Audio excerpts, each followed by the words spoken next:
It's the model that saved Gibson.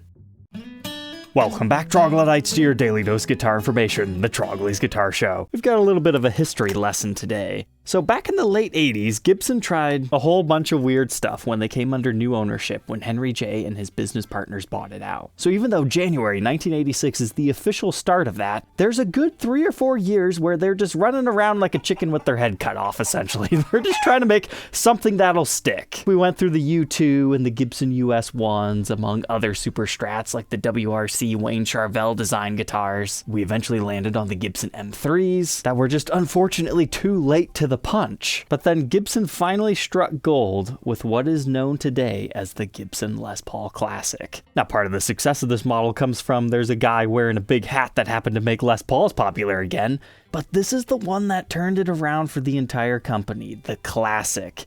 And if you think you know a Les Paul Classic because you've seen some in modern day stores today, the first couple of years are vastly different. That's right, when first introduced, these ranked above a Les Paul standard. In the current day lineup, these rank below a standard, and are honestly on the brink of extinction. But to fully understand why the Classic was so loved, we need to recap how many different Les Paul models were at that point in time. Let's say 1989. The Studio existed since 1983, then you had the step up to the Les Paul Standard. At this particular point in time, the Les Paul Deluxe was not in production, so you could step up next to a Les Paul Custom, or you could have the true Les Paul reissue that we call today prehistorics, because it's before the historic division opens and the separate custom shop. And the reissues were kind of expensive. So if you look at a Les Paul standard of that era, they were 3-piece tops, they had 9-hole body weight relief, they featured the Nashville style bridge, their headstocks had shrunken down at this point in time, and they just weren't very close to a 50s Les Paul. So when these things got introduced, it filled that gap between the not very historically correct Les Paul standard and the big pricing difference of a full-on reissue. And that proved to be a very popular configuration for Gibson. In fact, if we go all the way to today, if we compare this to a 50s or 60s Les Paul from Gibson USA, in many ways you can argue the original Les Paul Classics were actually spec'd better, depending on your preference of pickups. That's just how well these things have stood the test of time. However, you have to remember the Classic evolved drastically throughout its lifetime. But what makes these early Classics special? Well, first off, we have the prehistoric style logo. The silkscreen on the headstock reads Les Paul Model instead of Les Paul Classic. You've got that more historic style looking headstock as far as it being smaller and more stylized. You had a classic truss rod cover. As compared to a regular standard of the era, they had these very unique, interesting kind of silver colored inlays. I'm not exactly sure what the material was, but they're definitely unique. But similar to a Les Paul reissue, they featured the traditionally mounted ABR1 bridge, and we had the 2-piece maple top with the mahogany backs, with a mahogany neck, nothing too crazy going on there, and a unique 1960 pickguard. So these were actually kind of meant to be a 1960 reissue. But again, remember, the Classic ranked above the Les Paul standard, but below the reissues. But it's also important to note that the custom shop did not formally open until late 1993, and the Classic was introduced in very late 1989. So 1990 is your first full year. So up until the custom shop coming out, 89 through 1993, occasionally on the Premium Plus tops, unscrupulous dealers would remove the 1960 pickguard and Classic truss rod cover, put regular ones on them, and then sell them upcharged as a full-on reissue. Gibson caught wind of that, so instead of saying Les Paul Model, it changed it to the ones that read Les Paul Classic. So the first 3 or 4 years, depending on how you want to slice it, are the most desirable Classics. So they will sell for the most. However, just any 90s Les Paul Classic will typically still have the ABR1 bridge, but it's sometime in the 2000s they downgrade them to the Nashville style, and then the inlays start to become a snot green color instead of what we have here, and then eventually they rank below a Les Paul standard, and they just become kind of a modernized Les Paul. There's tons of Classics out there, so when we say early 90s Les Paul Classic, it's way different than the current Classic offering. So for the first couple of years, basically just look at them as a prehistoric reissue, but just a little bit different. But the next thing we have to talk about are the pickups. They came stock uncovered. Now, it's very popular for people to replace these because they're hot ceramic pickups. 496R 500T, a far cry from what you would normally find in a reissue of this era. And over the years, these have been offered in a plethora of finishes, from an all gold one in 93 to an ocean green one in 2018. We'll just take a second to appreciate some of these other ones here on the screen.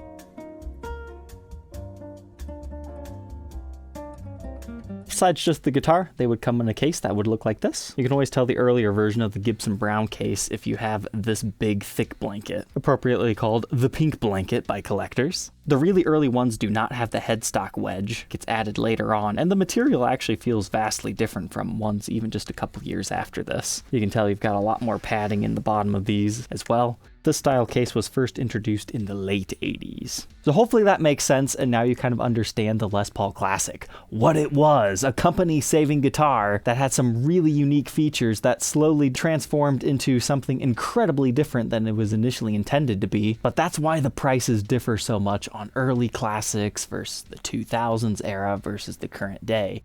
Are they great guitars? Yes, they really are. By today's standard, it's kind of like getting a custom shop quality guitar, but without maybe all the nitty-gritty details. These 90s ones get you close enough. With some of those historic looks, you just don't necessarily get the long neck tenon. So to learn more about this beautiful plain top version, let's go ahead and throw it on the workbench to take a look at its parts and specs.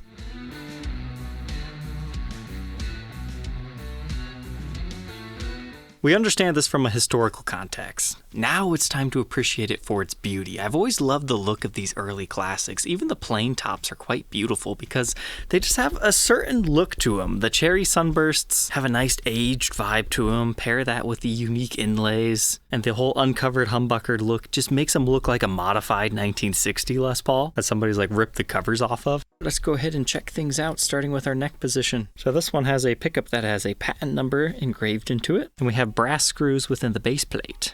The bridge pickup has the same patent number, but notice the large metal base plate screws. A lot of people will see this and go, oh, it's a T-top or a Tim Shaw PAF, because Gibson utilized this base plate on their pickups from 1975 until about 1992-ish. So if you're trying to verify a Les Paul Classic of a later date, you're likely not going to see this. You're going to see the Gibson USA base plate because that's when it gets introduced, 92, 93-ish. We can definitely confirm it's not a Tim Shaw PAF that somebody slapped in here because we don't have the white spacers nor the rough cast magnet. And here's a look at the construction of our bridge pickup. It seems to have 3 times as many magnets, or maybe they're just black spacers. This is the part of pickup construction I don't see very often because you have to take the covers off to see that. But our readings within the circuit read 8.41 k ohms, 1404 in the neck, 5.26. I'm thinking somebody flipped our switcher out. Yep, that would be the case. Since I had to fix that anyways, I was curious, was there any fade to this finish, or is this just how it looked new? And under the poker chip does not show any type of fade, so yeah, this is just how the cherry sunburst finish looked in this era. It has a very cool, slightly washed out vibe. So now let's check that again. 14 k ohms in the bridge, 8.42 in the neck, 5.26 in the middle. That definitely sounds like the 496R 500T combo set. Which, by the way, these were like brand new pickups at the time. 1990 is essentially the birth of the modern day Gibson pickup that we're still utilizing yet today. Before then, they were called like the PU 490 series and didn't quite have as many differentiations the way that we think of them today. But now let's check out our pickup cavities. Always loved the early 90s because they actually have a nice color code here, HCSB, easy to guess and understand, Heritage Cherry Sunburst. So how does Heritage Cherry differ from regular Cherry Sunburst? This is that kind of washed out, really dark red border rather than some of the more clowny bursts that you had seen previously when this guitar was made, such as in the 70s or early 80s. I love Heritage Cherry Sunburst, hate regular Sunburst. Then I always love this too. There's a little date stamp on the body. This one reads June 6th of 1990. Gives you another date that you could hunt if you happen to be born in the early 90s. Later on, you'll see Les Paul Classic Plus in there or Reissue to kind of help differentiate between the models, just in case a dealer was trying to pull one over on you. But here we can see our mahogany body joining onto our maple top, and our maple top is 2 pieces on this one. We really do not document enough plain tops on the show because, you know, it's a lot more fun to show off the really nice flamey ones. But plain tops are more so better appreciated in person because they might be called plain, but they're anything but. Usually you can find some really nice wood grain. And it still does have a light color changing effect, just the natural beauty of the wood in the lighting situation. But while we appreciate the beautiful condition of this thing, the story behind of how I got this one is a viewer of the show reached out to me. They wanted to sell a 25th anniversary Stratocaster, and they had this Les Paul Classic. I think there might have been other ones, but those were the two that I had decided to purchase, and that was a year and a half ago. We had unboxed them together on the show, and I said, yeah, we'll review it one day, and one day has finally come. I had initially purchased both of those just for resale, but I've really come to appreciate this Les Paul Classic. It is in phenomenal condition for one of these, because you gotta remember, this was not a, hey, you buy this to collect it. This was a, hey, you buy it to play it. I mean, they were still expensive, around $1,500 brand new, but they were just a little bit less expensive than the true reissue, and you were getting very similar specs. Because let's look at our bridge. This is a wired retainer ABR1. And in fact, it's still the exact same stuff they were using in the 70s and 80s. It doesn't have the foundry mark of the original 50s, but these will sell for like $250 a pop. And it's not like today's 50s Les Paul standards that still have a stud within the body. I mean, this is mounted historically, direct to the maple top. However, it's not a lightweight tailpiece, it's still full weight. Some great patina on the hardware. They cleaned it up just enough to not be filthy. And then early classics still had the pointy thumb bleeders, just like with the reissues of today. And you have a knob that looks very familiar to the 50s. And here's a look at the infamous Les Paul Classic pickguard. It's got 1960 on it. Now this is either a good or a bad thing. Picking wear can make the 1960 fade. Same thing is true on the Les Paul Classic truss rod cover. I've always loved the look of these early ones. They just have a little bit more of a golden shine to the words. But these can be scrubbed off, as can those. When I first got into guitars, people hated that on the pickguard. But nowadays it's like, yeah, it's a relic of the past since they no longer do that on the classics. But I was pretty pumped to see this when I took the pickguard off. There's kind of like a interesting figured line right here, kind of similar to like a long bird's eye. And it's not a book match top by any means, but it does happen to have the counterpart right over here underneath the pickguard. And if you're more of a pickguard off type person, there are limited edition runs out there that did not have the pickguard stock. Usually those are the really flamey premium plus top models though.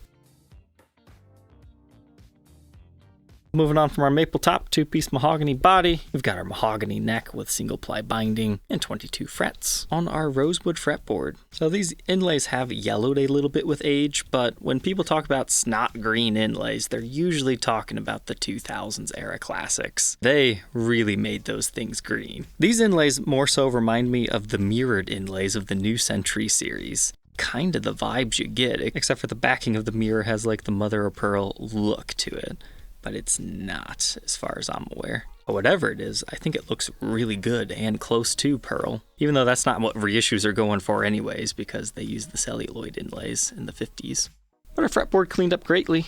You no longer have the finger cheese. You can see a little bit of fret wear on this one, but overall, this was not used too heavily. I measured nut width of 1.69 inches, increasing to 2.06 at the 12th. 60 bursts are known for thin necks, so we got a 0.78 first fret neck depth. Wow, 0.88 by the 12th. That is a thin neck. Here's a look at that neck profile at the first fret and the 12th fret. Just a nice slim C shape. Although relatively rounded towards the first area and flattens up a little bit as you get to the 12th. Good for solos. Yeah, I'm just now noticing that. That is a blade thin neck, so you either love that spec or you don't. I am just enamored with the headstock of these things. They have such a good look to them. Got that classic 50s Gibson shape. They were trying to do the logo. It's essentially a version of the prehistoric version, but you've got the dot in the eye. And then you've got your giant Les Paul model silkscreen, which is correct. And most importantly, you have the vintage style Kluson tuners. They just have the bushings. They don't actually have the one with the screw that secures it to the top. So that's something you have to watch out for. If somebody replaces the tuners and they have to remount the headstock and put the different style on, you lose some of the original vibe of these. But our truss rod's perfect on this one. And hey, why not? Let's look at the classic truss rod cover again. Made of similar material as they're using today, but it just looks kind of cool. Now, after a desperately needed setup, she's looking good here with some fresh strings. Now let's check out the back, because that's where the fun truly begins for this one. So unfortunately, we do have some buckle marks back here. Thankfully, they're not the deepest in the world, but it's something that you can find after you polish it. But other than that, you've got some beautiful mahogany wood grain back here. A lot of people call the early 90s the Goodwood era of Gibson. And that's mainly because they were just revamping their whole lineup into what we like today. The 90s is just such a beautiful era in Gibson history, because it truly was a new rebirth period, very similar to what we just experienced in 2019 with the original collection coming out. But here's a look at our control cavity. So you tell me, do you think these solder joints are original? They both look similar, but this is the neck one, and that was the pickup I was questioning. I could see it going either way, because usually you see that more cased over with solder, but since this one is the exact same way, and I'm very confident that one's original, it's likely the stock set. Pot codes of this one date to the 16th week of 1990. This one over here also matches that, and unfortunately a little bit too covered over on these ones to tell. I really wish Gibson would go back to this style. The Gibson branded ones, if I remember correctly, it's around 95, 96 is when they start to transition into those. And once you have the Gibson branded ones, you can't date the guitar by the pot codes anymore, which is probably why they custom ordered their own. We've got the mini disc ceramic capacitors. Very common to upgrade everything in here, essentially. Here's a look inside that toggle switch cavity as well. We've got the plastic output jack, strap buttons in your normal locations. The other one's up here.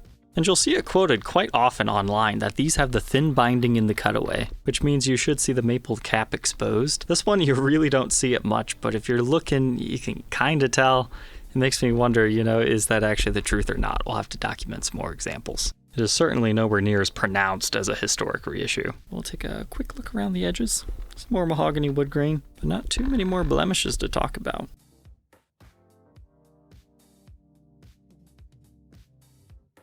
Now the neck. Here's what makes this neck special. It's actually flamed mahogany. Now it's not the heaviest, most intense flame, but it's definitely there, enough to see while you're playing. And you certainly do not see that too often on a Gibson Les Paul. That is not a spec, that's just the wood grain lottery. This one happened to get it. For example, in the 2000s, sometimes you can find quilted and mahogany back Les Paul standards. You can check out these 2 episodes. Unfortunately, we do have something going on with the finish right there. That's probably like a bug spray or a lotion reaction. Unfortunately, that is not something you can polish out, or at least I didn't have success with the stuff that I used. And a little bit more of that in this area. We'll have to blacklight it. We can see our Gibson Deluxe tuners. They are the double line single ring style. And now we need to talk about these freaky serial numbers. That's what makes these things cool, right? They have the inked on historic style ones in their early production years. But the first full year production looks strange because they're missing a digit that we're usually associating them with. So 0 standing for 1990. This was the 423rd classic made that year, which likely puts it within the first 600 or so classics ever made, because it's hard to find a 1989 classic. Even searching that term on Google doesn't pull up hardly any results. For all intents and purposes, the run started for 1990. But this is just a beautiful surviving example of one in relatively clean condition outside of a little bit of buckle worming on the back. You have to get in the light just right to see. Oh, and okay, there's a ding there, and then maybe a small ding there. It's not unplayed by any means, but because of that figured mahogany neck, it's definitely a keeper to represent the first full year classics for people who wish to take the private tour of the Trogly's Guitar Show collection. Now, blacklight test. I'm surprised those finish smudges or whatnot, they don't actually show up under blacklight, so everything's good here. That's not a break or anything, that's just following the headstock line. But our other major area was like right over here. I mean, you can kind of see it, but definitely didn't like eat away the clear coat. Back here you have some buffing marks that might have even came from the factory that way, where they went too far on the buffing wheel. Maybe a little bit of sweat absorption there. Yeah, when you zoom out, you can definitely tell sweat absorption. Neck and sides are looking pretty good, as is this side. But we do have a little bit of a stand rash right there. But I think it lined up right here by the output jack on the other side, why we didn't necessarily see it. And now our top. I love how the switch tip glows, all the plastics are glowing. It's got an interesting blacklight color top. You might notice that this neck ring glows, this one doesn't. I've seen that often enough that I'm not necessarily suspicious of it, since the stylings are the same. But I like the way the inlays are glowing. They must have a material underneath that topper that fluoresces, because usually inlays don't glow like that. And our headstock is looking good. All said and done, this one weighs 9 pounds, 11.1 ounces. Let's go ahead, plug it in, and hear how a first full year classic sounds.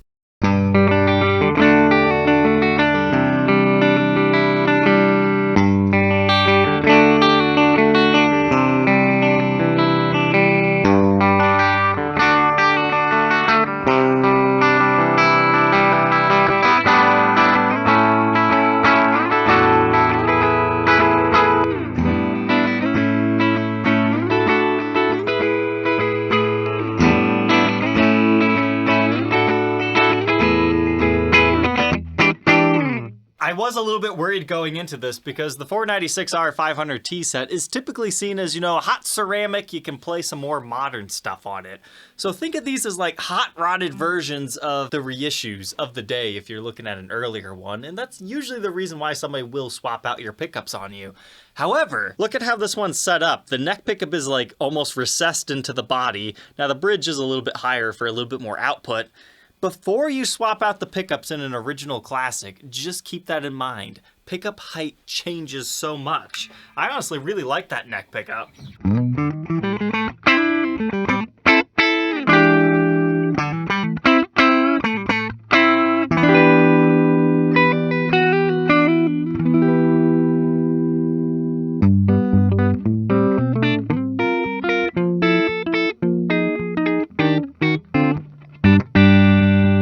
It's quite mellow.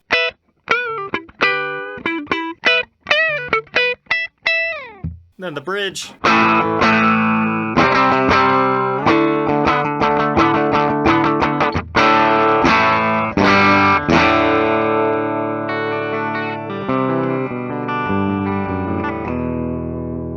It just responds to your picking attack.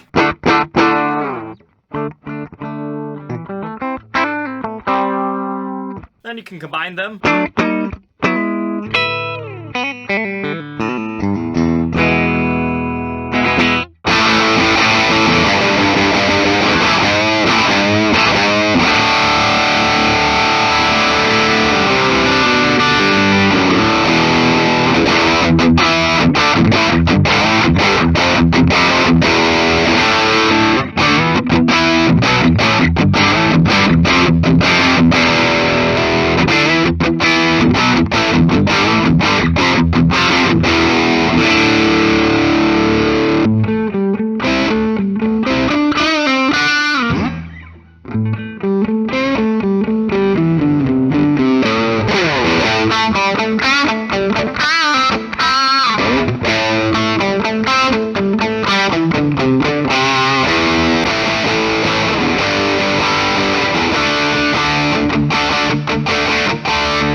Our bridge is rocking.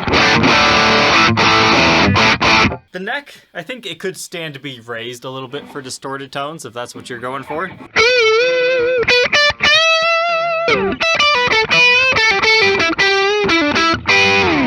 But the middle's a nice combination between that mild to heavy, but it definitely has a little bit more of a modern tone to it than vintage.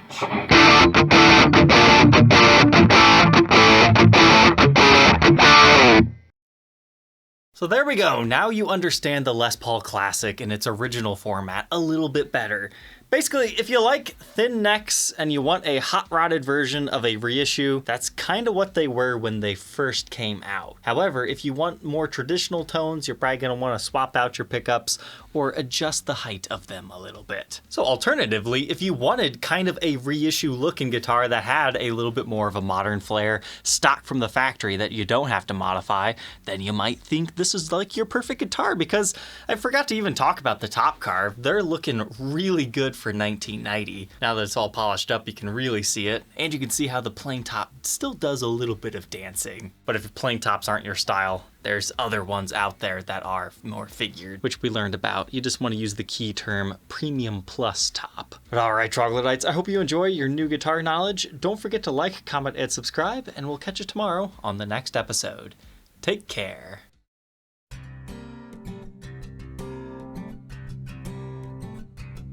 If you enjoyed tonight's episode, consider subscribing. I post videos like this every day. And you might even enjoy this next one.